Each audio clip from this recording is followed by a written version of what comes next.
When I first started programming these old solid state machines, reprogramming them, I started out with the idea that I wasn't going to change anything about the hardware, the playfield.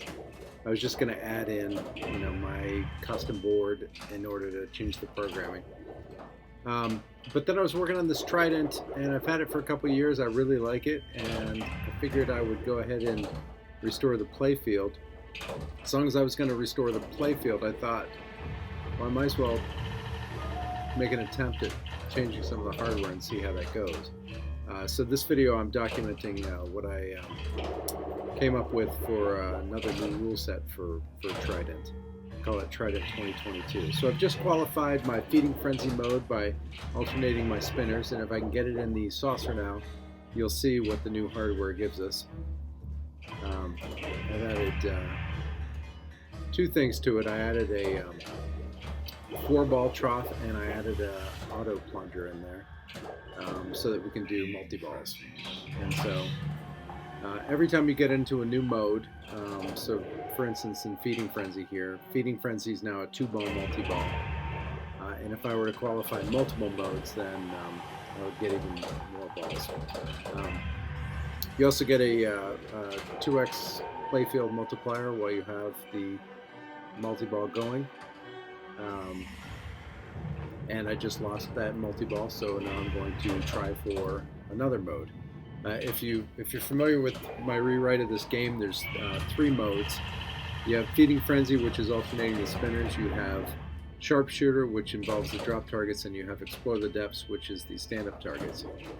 So I'm going to try to get one of the other modes here qualified here. I've got one more target for Explore the Depths, and I think I've got 2 more targets for my Sharpshooter. And I've made significant progress towards my Feeding Frenzy again. It takes more alternating spinners to get Feeding Frenzy the second time, and third time even more. But I've already had a couple alternating.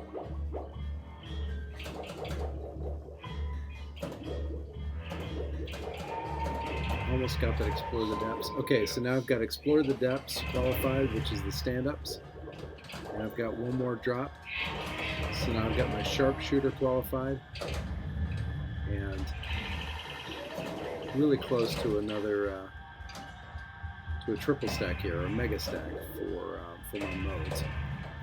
You're going to have multiple qualified at the same time. So I've got Rescue from the Deep there. If you go in the in lane and then bounce out to the out lane, it gives you 1 rescue per ball. So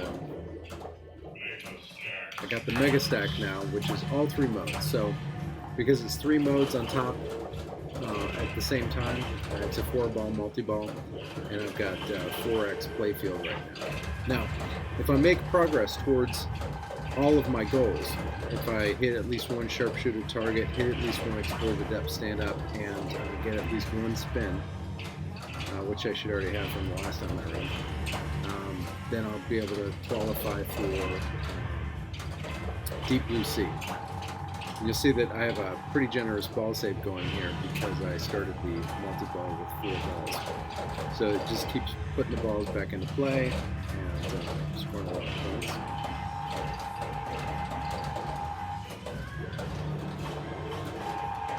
Ball save over. I qualified for an extra ball. So now all I have to do is survive for another 48 seconds, 47. You see the timer in the ultimate score displays. And right now, if I just trapped up there, I would have gone right into Deep Blue Sea because I made some points in each mode, against each mode, and the triple stack or the mega stack would have ended with the draining of the extra balls. But I didn't, so you don't get to see Deep Blue Sea in this video. But you do get to see a quick 2.96 million points on ball 1. So that's what I wanted to show you. Also, you saw there plenty of times the auto plunger at work, the 4-ball multi-ball.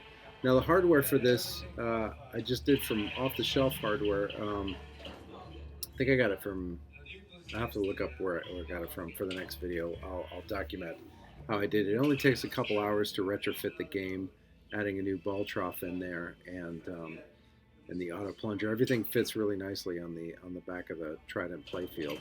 You just slide the right flipper mech out of the way, and it all just slips in there. Not a whole lot of modification to the machine.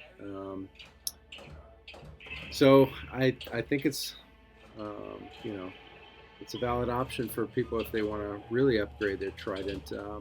But I recognize that it's not for everybody. It's just a thing I wanted to try. So I hope you liked it, and look for another video soon. And this is my nephew playing, by the way. He's pretty good. Look for another video soon with me describing the process of how to actually modify the hardware. Thanks for watching.